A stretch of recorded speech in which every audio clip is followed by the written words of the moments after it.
Violating the spirit of the law. The title for this week's study is a bit cryptic, but it sounds like we'll be talking about something that is not right. And we're continuing with the book of Nehemiah. This week we're in chapter 5, where we see that the recently returned from Babylon Jews are continuing to build Jerusalem, but also they're trying to establish some socio-economic order within their community. Poverty, oppression, rich and poor, an old age problem. Let's see how Nehemiah is tackling that issue. Nehemiah is leading the rebuilding of Jerusalem, but it's not just about the walls of the city. Protection from outside is very important, but it's not just about a city, it's about a community. And if things inside are not working well, then nothing good is going to happen. First, let's establish what was the problem. Inside the nation, families were complaining about the dire conditions they have come to live through.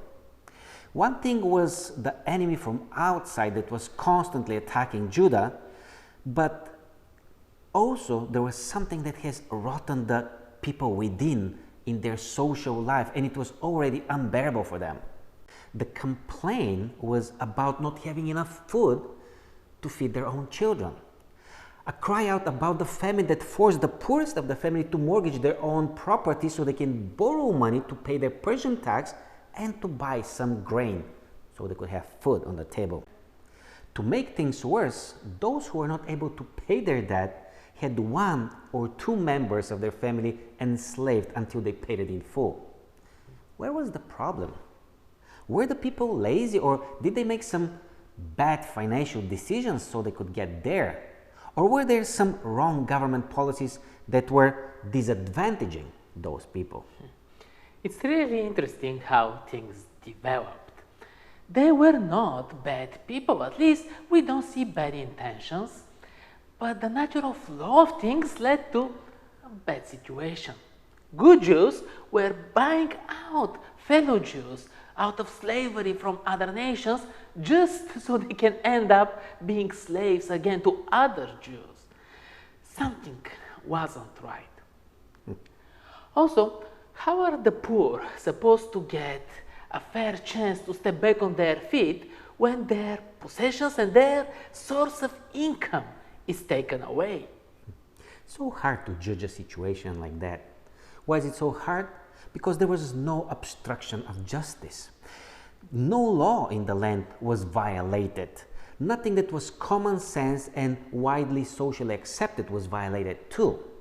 However, in the midst of perfectly observed laws and regulations, as the lesson points out, the spirit of the law was violated. Micah 6:8 says, "He has shown you, O mortal, what is good. And what does the Lord require from you? To act justly and to love mercy and to walk humbly." Somehow the poor and the needy were oppressed instead of being helped and taken care of. It wasn't a legal or a judicial issue, it was a moral issue. Only a God-inspired representative could have helped this kind of situation, and Nehemiah spoke out in front of the people, and he stood strong in front of the rich and powerful. There was actually part of the law that was broken, and it's about the interest. The lesson points that the Jewish lenders were taking little interest of about 12% annually versus the common 50 to 100% at most places, which is not bad, but nevertheless, it was not according to the directions of God for their social relationships.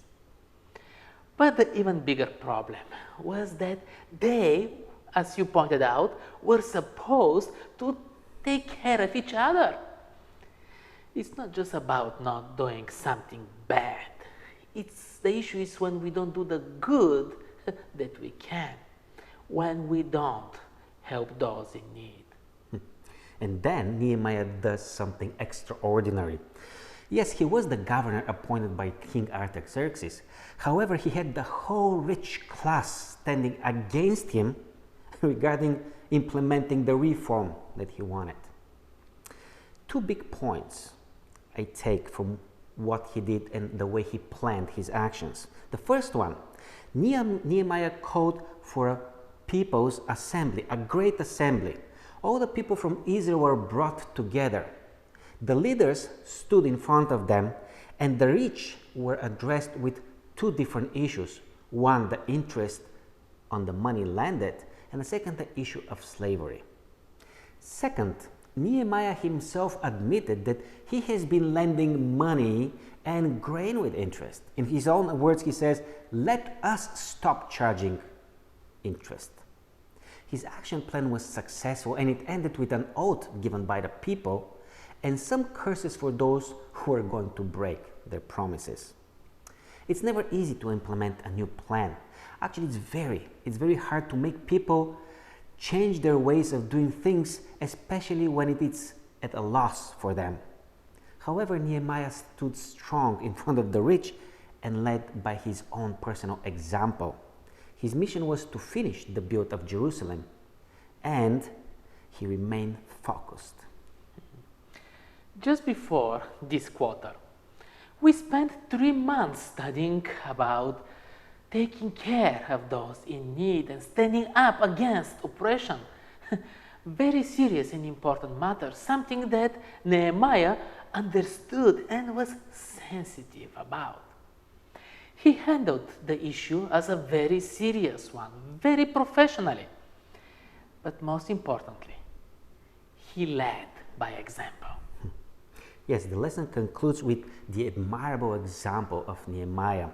From the report, we learn that even though he was appointed the governor of Judah, he refused to collect whatsoever wealth, resources, or money from the people so he could ease their already economic difficult situation. He had paid from his personal wealth for his family expenses, for the expenses of some 150 Jews and officials, and for all the visitors who came to Jerusalem.